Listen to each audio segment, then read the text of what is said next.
Meu nome é Celia. Durante 5 anos. Eu vivi acreditando que meu marido tinha me abandonado. Eu o odiei. Eu o amaldiçoei. E muitas vezes desejei nunca mais ouvir o nome dele. Tenho pouco mais de 50 anos. E levou uma vida simples. Trabalho como vendedora porta a porta. Vendendo iogurtes e bebidas lácteas. Nos bairros da região metropolitana. Acordo antes do seu nascer.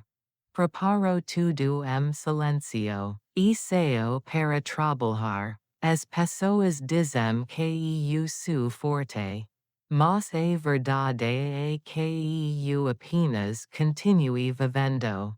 Porque tinha filho para criar. Durante mais de 20 anos. Fui casada com Roberto. Ele era homem calmo. Trabalhador. Daqueles que não fazem promessas grandes. Mas nunca fogam das responsabilidades. Tivemos filho, Lucas. Nosso maior orgulho. Nossa vida não era rica. Mas era estável. Café da manhã juntos. Rotina. Respeito. E eu acreditava que nada poderia nos separar. Quando Lucas entrou na universidade. E eu pensei que a parte mais difícil da vida tinha acabado. Aqui que, dali diante. Tudo ficaria mais tranquilo. Mas eu estava errada. Foi naquele ano que meu marido desapareceu. Naquela manhã, tudo parecia absolutamente normal. Roberto acordou cedo. Saímos para o trabalho. Como fazia todos os dias. E eu estava na cozinha. Preparando o café. Lucas não saiu do quarto. Disse que tinha ficado acordado até tarde. Estudando para uma apresentação da faculdade. E eu ia acordá-lo. Mas Roberto me impediu com sorriso calmo. Disse para deixar o menino dormir. Depois falou que teria uma confraternização no trabalho. E que chegaria tarde. E eu apenas respondi. Para ele não beber demais. Essas foram as últimas palavras que troquei com meu marido. Naquela noite, Roberto não voltou para casa. Não ligou. Não mandou mensagem. No começo. Aqui que o celular estava descarregado. Depois, pensei que talvez tivesse dormido fora. Mas o dia amanheceu. E o telefone continuava desligado. Meu coração começou a afundar. Fui até a delegacia. E registrei o desaparecimento. O policial fez perguntas frias. Perguntou se nos brigávamos. Perguntou se ele tinha outra mulher. Perguntou se ele já tinha falado ir embora. E eu neguei tudo. Disse que meu marido não era esse tipo de homem. Alguns dias depois, veio a resposta da investigação. O celular dele tinha sido desligado no mesmo dia em que saiu de casa.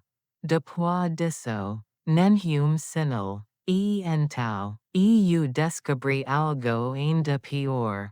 Roberto tinha esvaziado todas as contas bancárias. E tinha feito empréstimos no meu nome, sem que eu soubesse.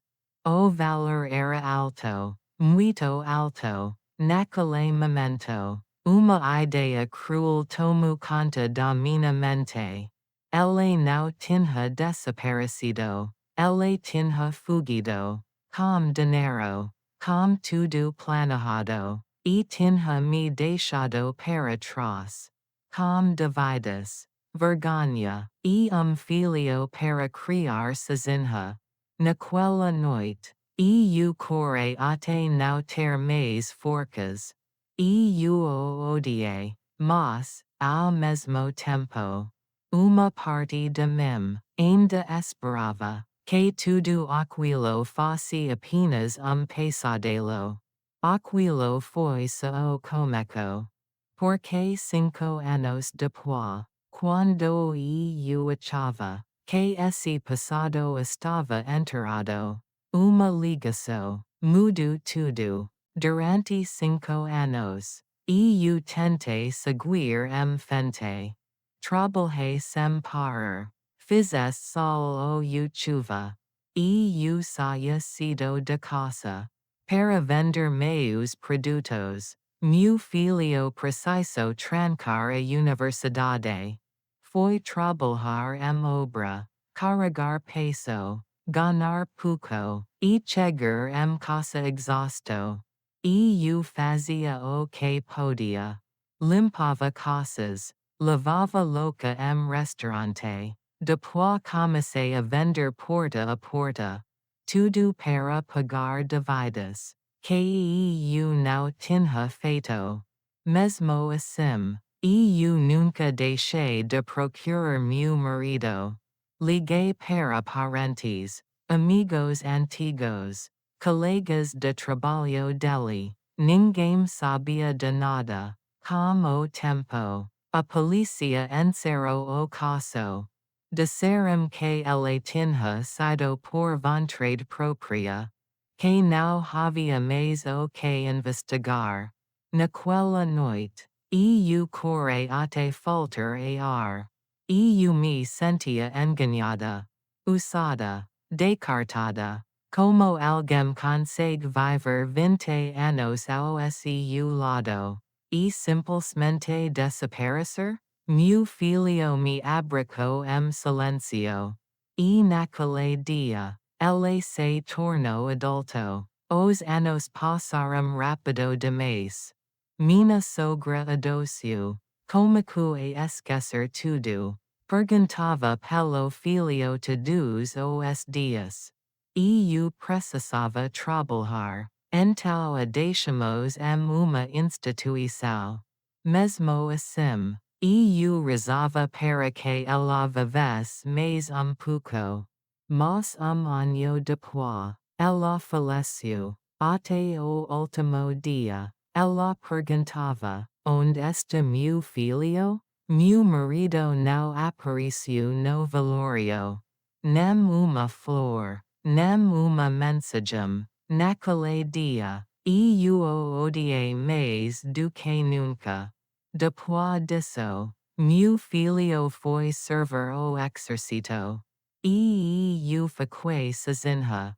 Continuei vivendo, porque não havia outra opção. Alguns anos depois, meu filho voltou para a universidade. Se formou, conseguiu emprego simples, mas honesto. As dívidas estavam quase todas pagas. Pela primeira vez muito tempo.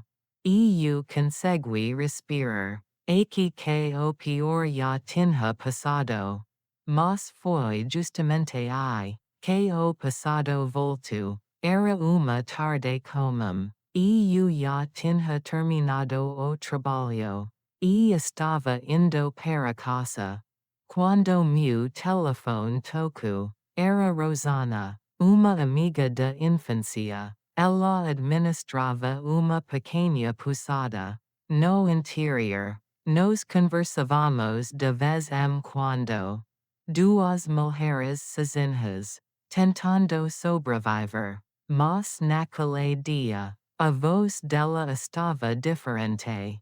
Havia medo, hesitação. Ela disse meu nome devagar. E fico silêncio. E eu perdi a paciência. Pedi para ela falar logo. Então, com a voz tremula, ela disse: Celia, eu acho que você marido. Meu corpo congelo. Perguntei do que ela estava falando. E então ela disse algo. Que eu jamais vou esquecer. Ele está hospedado aqui, na minha pousada, e não está sozinho. Meu coração começou a bater forte. Ela continua. Ele vive aqui há tempo. Trox duas crianças, e uma mulher. E eu não consegui responder. 5 anos. 5 anos achando que ele tinha fugido. O marido. E agora, ele estava vivo, vivendo com outra mulher, e com filhos. Naquele momento, todo o odio que eu guardei voltou de uma vez, e eu fechei a mão com forca, e disse para mim mesma, e eu não vou deixar isso assim. Sem pensar duas vezes, pego minhas coisas, e fui para a pousada. E eu precisava ver com meus próprios olhos. Mesmo sem saber que aquela verdade era muito mais assustadora do que eu imaginava. Cheguei à cidade de Rosana, no meio da noite. Era uma cidade pequena, litorânea, daquelas que parecem parar no tempo. Ruas vazias, pouca luz, o som do mar ao longe. A pousada ficava perto da rodoviária. Quando bati na porta, Rosana abriu com o rosto tenso. Ela me abracou silêncio. Não preciso dizer nada. Ela sabia o peso que eu carregava havia 5 anos.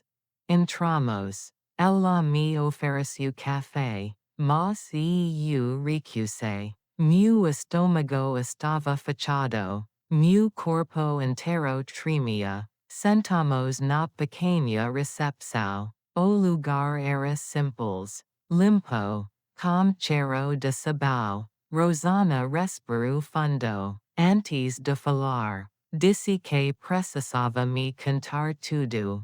Antes que eu tomasse qualquer atitude. E eu apenas concordei. Ela explicou que Roberto estava hospedado ali. Havia quase 2 meses. Alugava quarto nos fundos. 2 meses baratos. Dividia o espaço, com uma mulher, e duas crianças. No começo, ela não tinha reconhecido. Ele estava muito mais magro. Cabelo curto, barba sempre por fazer. Usava boné e óculos escuros. Mesmo dias nublados. Mas naquela semana, ela o viu de perto. E tive certeza, era o mesmo homem, das fotos antigas, que eu tinha mostrado anos atrás. Meu coração apertou. Perguntei se ele sabia que ela tinha me ligado. Ela disse que não. Disse que ele quase não falava com ninguém. Que evitava contato. Que vivia trancado no quarto. Só saía de madrugada, para trabalhar. Voltava tarde. Sujo de cimento. Exausto. Rosana contou também. Sobre as crianças. Tinham 2 ou 13 anos. Menino e uma menina. Usavam uniforme de escola pública. Eram educados, mas quietos demais. A mulher que vivia com eles. Parecia ter pouco mais de 40 anos. Sempre séria. Cabelo preso. Roupas simples. Quando pagava a mensalidade. Usava o nome Miriam. Rosana me olhou nos olhos. E pediu calma. Disse que não era bom. Euir direto ao quarto. Sugaru que ficasse. No quarto ao lado. Assim, poderia observar. Ouvir. Entender melhor. Concorde. Não por medo. Mas porque. Pela primeira vez em 5 anos. Podia descobrir a verdade. Antes de agir por impulso. Ela me levou pelo corredor dos fundos. Os quartos eram pequenos. Uma cama. Banheiro apertado. Uma janela para o patio interna. Foi no quarto 304. Roberto estava no 305. Apenas uma parede nos separava. Rosana me entregou a chave. E disse que estaria na recepção. Foi sozinha. Sente na beira da cama. Olhando para aquela parede fina. Do outro lado, meu marido estava vivo, respirando, existindo, encoste o ouvido, no começo, apenas silêncio, depois, passos, vozes baixas, água correndo, e então, ouvi a voz dele, cansada, rouca, mas inconfundível. Ele perguntou se a licau estava pronta. Uma voz de criança respondeu. Chamo ele de tio, não de pai. Meu coração disparou. Passei horas acordada, ouvindo pedacos de conversa. As crianças falavam da escola. Ele respondia com paciência, mas sempre distante. A mulher falava pouco, organizava horários, comida, banho, não havia carinho, aquilo não parecia uma família. Parecia esconderijo. Na manhã seguinte, acordei cedo, e observei pela janela, as crianças saíram primeiro, de mochila nas costas, depois, a mulher. Por último, Roberto, roupa de pedreiro, botas sujas, bonnet baixo, antes de ser, olhou para os lados. Como alguém que tem medo de ser visto. Eles se separaram na porta. Sem abraço, sem beijo, cada seguiu, para lado diferente, e eu fiquei parada. Tentando entender o que era aquilo, porque ele vivia assim. À noite, ouvi vozes mais tensas. Não era briga, era preocupação. Ouvi meu nome, ouvi o nome do meu filho. Roberto dizia que não podia aparecer, que, se fosse visto, alguém poderia nos machucar. E eu comecei a tremer. Aquilo não era traição, era fuga. Meu marido não tinha me abandonado. Ele estava escondido, e fazia isso, para nos proteger. Naquela noite, não consegui dormir. Fiquei olhando para o teto, tentando juntar tudo. Quem era Miriam? Quem era o homem que Roberto temia, e por que ele acreditava que nossa vida ainda estava em perigo? Na manhã seguinte, tomei uma decisão, e eu não falaria com Roberto. Ainda não. Primeiro, eu precisava falar com Miriam. Sozinha, porque algo me dizia que a verdade não estava com ele, estava com ela, e essa verdade mudaria tudo. Naquela manhã, eu acordei antes do sol nascer. Quase não dormi. Minha cabeça estava cheia de perguntas que não me deixavam em paz. Meu marido estava vivo, escondido, com medo, e eu não fazia ideia do que exatamente ele estava fugindo. E eu sabia apenas de uma coisa. E eu não podia falar com ele ainda. Se eu batesse naquela porta, tudo poderia acabar ali. Então tomei uma decisão. E eu precisava falar com Miriam, sozinha. Esperei até ouvir a porta do quarto ao lado se abrir. Primeiro, as crianças saíram. Depois, ouvi passos mais leves. Era ela. Esperei alguns segundos. E saí do meu quarto. Segui Miriam a distância. Ela caminhava rápido. Como alguém que não queria ser notada. Veru a esquina. E entrou uma lanchonete simples. Daquelas que servam café forte. E pão na chapa logo cedo. Respirei fundo. E entrei também. Sentei uma mesa distante. E a observi. Ela pediu café preto. E fico olhando para o nada. O rosto cansado. As mãos tensas. Não era o rosto de uma mulher vivendo em paz. Quando criei coragem, me levantei. E fui até a mesa dela. Meu coração batia tão forte que eu mal conseguia ouvir meus próprios passos. Fiquei parada diante dela, por alguns segundos. Então falei, disse meu nome, no mesmo instante. O rosto dela perdeu a cor.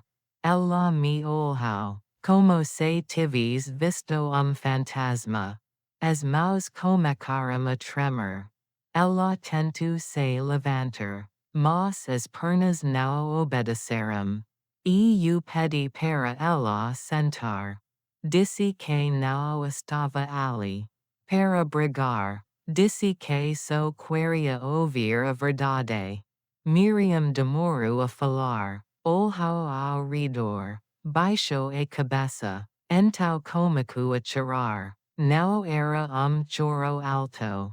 Era choro contido. De quem segurou o medo. Por tempo demais. Ela disse que já sabia. Que aquele dia chegaria. Disse que estava cansada de viver olhando para trás. Cansada de fugir. Quando ela levantou o rosto. Os olhos estavam vermelhos. Ela respirou fundo. E começou a falar. Ela disse que Roberto não era seu marido. Ele não era seu companheiro. Disse que ele era seu irmão. Meu corpo gelo. Irmão. Ela explicou que eram irmãos. Por parte de pai. Que tínhamos se conhecido ainda jovens. Mas seguido caminhos diferentes. E eu sentia minha cabeça girar. Mas permaneci silêncio. Ela contou que sua vida tinha sido destruída por homem violento. Homem que dizia amá-la, mas a controlava, que a impedia de trabalhar, que a ameaçava, que fazia seus filhos viveram com medo. Ela disse que tentou ser. Tentou pedir ajuda, mas toda vez que ameaçava ir embora. As ameaças aumentavam, até o dia que decidiu fugir, sem dinheiro, sem documentos, com duas crianças nos braços. Foi quando lembrou de Roberto, do único homem que, no passado, tinha sido gentil com ela.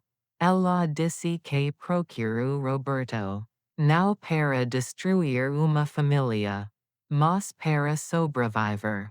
Quando termino de falar, o silencio caiu entre nós. Eu sentia raiva, mas sentia algo mais forte. Eu sentia medo, porque naquele momento, eu entendi. Meu marido não tinha fugido. Por covardia, ele tinha desaparecido, porque estava enfrentando algo muito maior do que eu imaginava.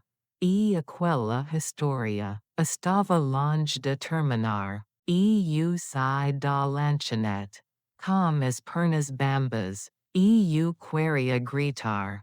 Queria correr até o quarto e abraçar Roberto. Queria perguntar tudo, mas eu não podia. Se aquilo fosse mesmo perigoso. Qualquer passo errado poderia colocar todo mundo em risco. Voltei para a pousada, com o rosto fechado, e a cabeça em chamas. Rosana me viu entrando, e veio na minha direção. Eu disse que estava tudo bem. Mas ela percebeu na hora. Ela me levou para a recepção. E trancou a porta. E eu contei a ela. Bem baixo. Como se alguém pudesse ouvir. E eu disse que Miriam era irmã do Roberto. Rosana ficou sem fala. E eu também falei que existia homem violento. Homem que perseguia Miriam. E, pelo que eu entendi, esse homem podia nos atingir também. Rosana perguntou se eu queria chamar a polícia. Eu respirei fundo, e respondi que ainda não.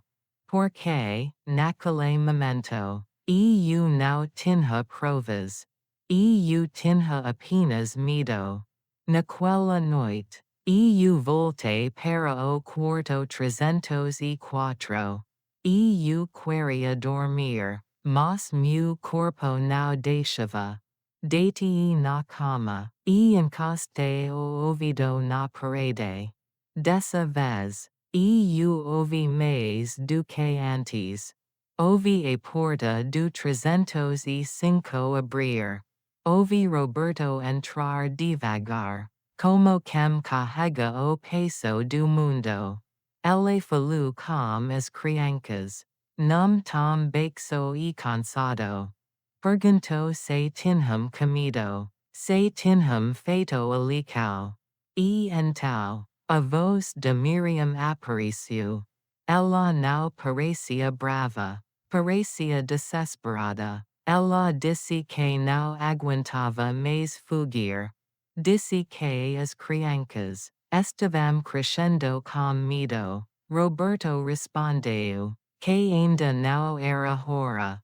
Ele repetiu que aquele homem não era uma ameaça comum. Miriam pediu para ele parar. Pediu para ele voltar para casa. E então ela falou meu nome de novo. Falou também o nome do meu filho. Naquele instante, minha garganta secou. Roberto disse que o pior não era ele morrer. O pior era alguém encostar em mim. Oh no, Lucas. Eu senti uma dor tão profunda que parecia buraco no peito. Eu fiquei ali, parada, tentando respirar. A conversa foi baixando, até virar silêncio. Eu não dormi. Na manhã seguinte, eu vi Roberto ser cedo. Vi ele olhar para os lados. Como sempre, vi ele andar rápido. Como se alguém pudesse aparecer do nada. Quando ele virou a esquina, eu fui até Rosana. Pedi para ela me contar O que ela tinha visto. Nesses últimos 2 meses. Rosana falou que Roberto, quase nunca recebia visitas, mas que, 2 vezes. Caro estranho apareceu. Caro preto, grande.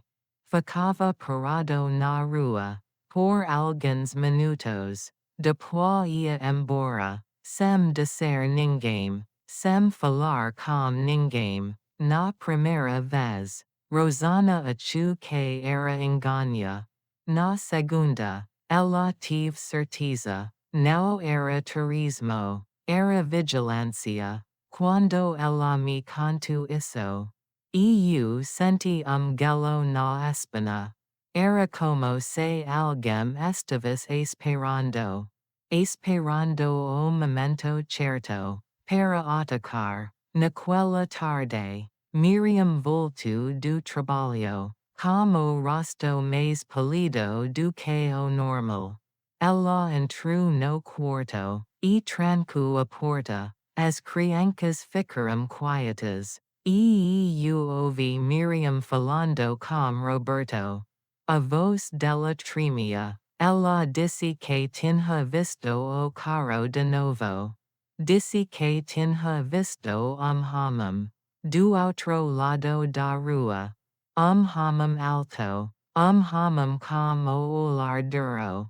Miriam disse uma frase que me fez perder o chão. Ela disse que conhecia aquele olhar. Era o olhar do homem que tinha destruído a vida dela. Roberto ficou em silêncio por alguns segundos. Depois, falou num tom baixo. Ele disse que sabia. Disse que esse homem não esquecia, não perdoava, e não parava. Eu encostei a mão na parede. Como se fosse possível sentir o medo do outro lado. Eu comecei a entender. Por que Roberto não voltou? Por que ele sumiu? Por que ele deixou tudo para trás? Ele não estava vivendo. Ele estava sobrevivendo. E a gente também. Naquela noite, eu tomei uma decisão. Eu não ia esperar o pior acontecer. Eu não ia deixar Lucas. Quer nessa história, sem saber. Eu não ia deixar Roberto carregar isso sozinho. Eu liguei para meu filho. Quando ele atendeu, eu senti minha voz falar. Eu disse que precisava falar com ele pessoalmente, que era urgente. Lucas perguntou o que estava acontecendo. Eu respondi com a verdade. Mas sem detalhes. Eu disse apenas uma frase. Eu disse que o pai dele estava vivo. Do outro lado da linha. Houve silêncio. Silêncio do passado, que parecia cortar o ar. E então, a voz do meu filho saiu. Fraca, quebrada. Ele perguntou se eu estava brincando. Eu disse que não. Eu disse que era real. Eu disse que precisava dele. Lucas não perguntou mais nada. Ele só disse que pagaria o próximo ônibus. Naquele momento, eu senti medo enorme. Porque, quando Lucas chegasse, essa história deixaria de ser segredo. E o homem que nos cacava poderia sentir o cheiro, na madrugada. Eu ouvi Roberto falar com Miriam. Ele disse que, se Lucas visse o risco aumentaria. Miriam disse que não havia escolha. Ela disse que não aguentava mais. vir Roberto se punindo, ella disse que ella ya tinha pagado, caro demais, e então, Roberto falou algo, que eu nunca vou esquecer. Ela disse que, anos atrás, quando Miriam pediu ajuda, ela tentou resolver tudo em silêncio. Ela pagou, ela fez empréstimos, ela cedeu ao medo, e, mesmo assim, o homem não parou. Roberto disse que a única forma de acabar com aquilo era fazer esse homem confessar. Fazer ele falar, e gravar. Quando eu ouvi isso, eu entendi. Eles não queriam vingança, eles queriam prova. Prova suficiente para a polícia agir. E pela primeira vez, eu senti algo diferente do odio. Eu senti foco. Eu senti coragem. Porque se aquele homem quisesse destruir minha família, então ele tinha escolhido as pessoas erradas. E eu jurei, em silêncio, que a partir daquele dia, eu não seria só uma mulher cansada. Eu seria a mulher que ia colocar fim naquele terror. E quando Lucas chegasse, a nossa armadilha ia começar. Lucas chegou no início da noite, e eu vi meu filho descendo do ônibus, com a mochila nas costas, e o rosto sério. Ele não parecia confuso, parecia preparado. Quando me viu, não sorriu. Ele apenas me abracou forte. Forte demais. Como se tivesse medo de me perder. E eu levei Lucas para dentro da pousada. Sem que Roberto percebesse. Rosana fecou a recepção. Mas cedo naquele dia, ela sabia que algo grande estava para acontecer. Sentamos nos três, num quarto pequeno, e eu, meu filho, e Miriam. Lucas ouviu tudo, em silêncio, não interrompeu, não fez perguntas. Quando terminei, ele respirou fundo, e falou algo que me surpreendeu. Ele disse que aquele homem não iria parar sozinho. Disse que pessoas assim so recam quando são expostas. Lucas disse que precisava ouvir como os próprios ouvidos. Que precisava de prova. Naquela noite, Roberto finalmente entrou no quarto. Quando me viu, fico paralisado por alguns segundos. Ninguém falou nada. Então ele correu como homem que segurou tudo por tempo demais. Ele pediu perdão. Disse que me amava. Disse que nunca quis me abandonar. E eu segurei o rosto dele. E disse que não era hora de olhar para trás. Era hora de acabar com aquilo. Roberto contou tudo. Contou que o homem se chamava Eduardo. Homem violento, manipulador, que sabia onde ferir. Disse que, no começo, as ameaças eram só palavras. Depois viram os pedidos de dinheiro. Depois, as fotos. Fotos da nossa casa. Fotos minhas. Fotos do Lucas. Eduardo dizia que, se Roberto procurasse a polícia, alguém iria se machucar. Roberto pagou, fez empréstimos, mentiu para mim, acreditou que o silêncio resolveria tudo, mas Eduardo nunca parava. Quando Miriam fugiu com os filhos.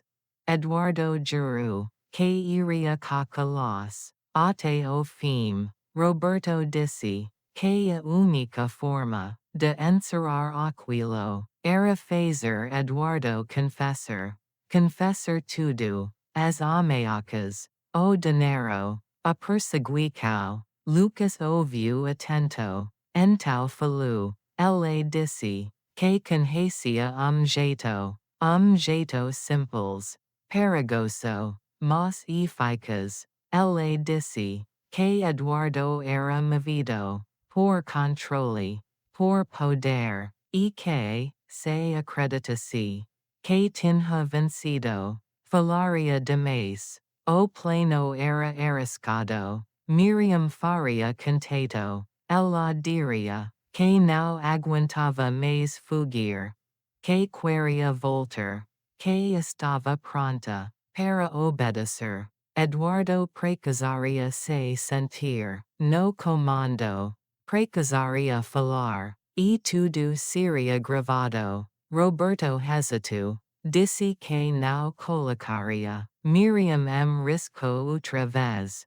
Mas Miriam foi firme. Ela disse, que fugir, já tinha custado, anos de vida, que agora, ela queria justica. Lucas preparou tudo.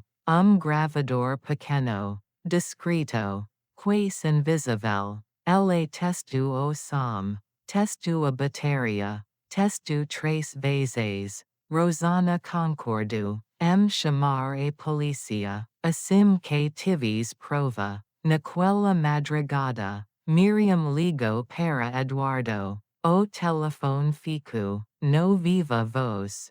Quando ele atendeu, o silêncio foi pesado. Então a voz dele surgiu. Calma, confiante. Miriam disse, que estava cansada. Disse que queria voltar. Que não tinha mais forças. Do outro lado da linha. Eduardo riu. Riso baixo. Satisfeito. Ele disse, que sempre soube, que ela não iria longe. Disse que ela não era nada.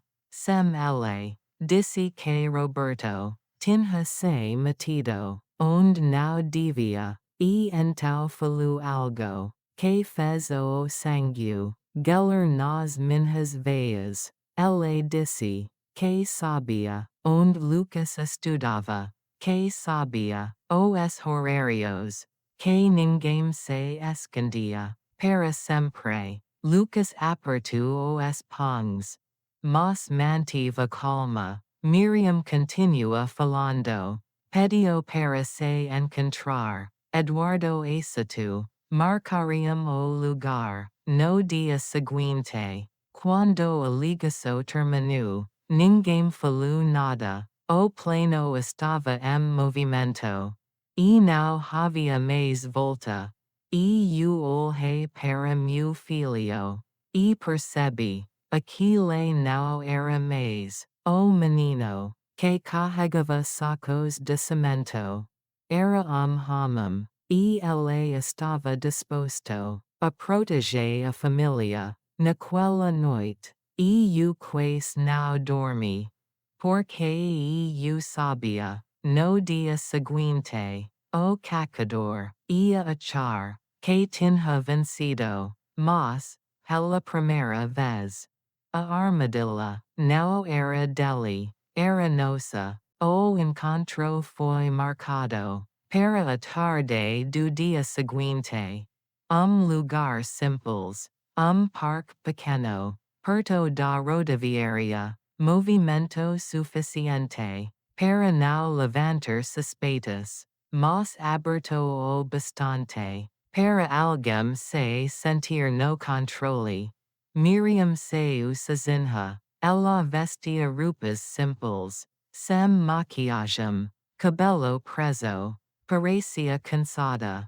Parecia derrotada. Exatamente. Como ele gostava de ver. O gravador estava escondido. Por baixo da blusa. Lucas tinha testado tudo, mas uma vez. A bateria cheia. O som limpo. Eu fiquei a distância. Roberto também. Nenhum de nós podia aparecer. O coração batia forte. Quando vi o carro estacionar. Preto. Grande. O mesmo carro. Que Rosana tinha visto antes. Ela desceu devagar. Alto. O corpo tenso. O olhar frio. Eduardo. Ela caminhou até Miriam. Com sorriso torto. Sorriso. De quem acredita. Que venceu. Ela falou primeiro. Disse que sabia. Que ela voltaria. Disse que ninguém foge. Para sempre. Miriam manteve a cabeça baixa. Disse que estava cansada. Disse que não tinha para onde ir. Eduardo riu. Disse que ela sempre foi fraca. Disse que precisava aprender a obedecer. E então começou a falar demais. Falou do dinheiro que tinha arrancado de Roberto. Falou das ameaças. Falou das fotos. Falou que tinha seguido cada passo da nossa família. Falou do medo. Como se fosse troféu. Cada palavra ficava registrada. Cada frase era uma prova. Miriam respirava fundo, para não tremer. Ela fez perguntas simples. Perguntas que puxavam mais palavras. Perguntas que deixavam Eduardo confortável. Ela se gabava. Disse que a polícia nunca tinha conseguido nada. Disse que sempre soube como se esconder. Disse que ninguém ousava enfrentá-lo. Foi então que ela cometeu o erro. Disse que, anos atrás, tinha empurrado Roberto. Disse que tinha certeza de que ele tinha morrido. Disse isso, rindo. Nesse momento, meu corpo inteiro congelou, mas eu sabia. Agora era o suficiente. Lucas fez o sinal. Rosana ligou para a polícia. Eduardo ainda falava. Quando ouviu as sirenes. Primeiro, ele não entendeu. Depois, o sorriso sumiu. Ele tentou segurar Miriam. Tentou puxar o braço dela. Mas foi tarde. Os policiais chegaram rápido. Mandaram ele soltar. Mandaram ele colocar as mãos na cabeça. Eduardo tentou negar. Tentou gritar. Disse que era tudo mentira. Mas a gravação falava por nós. As ameaças. A confissão. O dinheiro. Tudo estava ali. Ele foi algemado. Diante de todos. Quando passou por Miriam. Olhou para ela com odio. Mas, dessa vez, não havia medo nos olhos dela. Havia alivio. Eu me aproximei. Roberto também. Eduardo nos viu. E foi aí que ele entendeu. Ele não tinha vencido. Ele tinha perdido tudo. Naquele instante, eu senti algo que não sentia havia anos. Silêncio. Silêncio sem medo. A polícia levou Eduardo. O parque voltou ao som normal. Pessoas caminhando. Ônibus passando. Como se nada tivesse acontecido.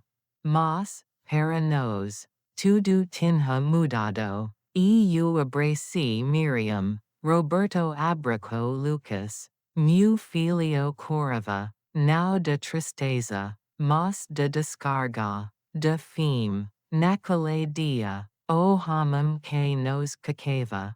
Caiu na própria armadilha. E, pela primeira vez, nos respiramos, os dias que virão depois, foram estranhos, não houve festa, não houve comemoração, houve silêncio, mas não era mais, o silêncio do medo, era silêncio, de alívio. Eduardo foi preso, e formalmente acusado, as gravecos eram claras, as ameaças, o dinheiro, a perseguição, a confissão, dessa vez, ele não conseguiu escapar, a polícia nos explicou, que o processo seria longo, mas também deixou claro, que ele não seria livre. Roberto tive que enfrentar tudo. Voltar à delegacia, contar a história inteira, assinar documentos, reviver decisões, que o consumiram por anos. Ele assumiu os empréstimos. Assumiu o silêncio. Assumiu a culpa. Foi difícil, mas necessário. E eu fiz algo que nunca imaginei fazer. Eu comecei a perdoar. Não de uma vez, não sem dor, mas comecei. Porque eu entendi. Roberto não tinha fugido de mim. Ele tinha ficado para proteger. Miriam conseguiu uma medida protetiva. Pela primeira vez, ela dormiu. Sem medo de passos, na porta, as crianças mudaram, voltaram a rir alto, voltaram a correr, voltaram a ser crianças. Lucas aviso na emissora, que precisaria de tempo. Não pediu favores, pediu presença, e esteve presente, cada momento. Alguns meses depois, a sentença saiu. Eduardo foi condenado pelos crimes cometidos, pelas ameaças, pela violência, pela tentativa de matar. Quando ouvi a notícia, eu me sentei, respirei fundo, e chorei, não de alegria, mas de encerramento. Aquele capítulo, finalmente tinha acabado. Voltamos para casa, a mesma casa, as mesmas paredes, mas tudo ali era diferente. Roberto voltou a trabalhar, devagar. Lucas seguiu sua carreira. Miriam alugou lugar, perto de nós, não por dependência, mas por escolha. Hoje, quando acordo cedo, para trabalhar, o sol entra pela janela, de jeito diferente. As cicatrizes ficaram, mas elas não doem mais. E eu aprendi algo, que mudou a minha vida. A verdadeira vingança não é destruir, como nos feriu, é sobreviver, é proteger, como amamos, é continuar. Se você que está ouvindo passou por algo parecido, não pense que está sozinho. Às vezes, a verdade demora, mas quando chega, ela liberta. Essa foi a minha história. Obrigada por ficar comigo até o fim. Que a sua vida também encontre paz. Que a sua vida também encontre paz. Se essa história tocou você, talvez outras também possam tocar.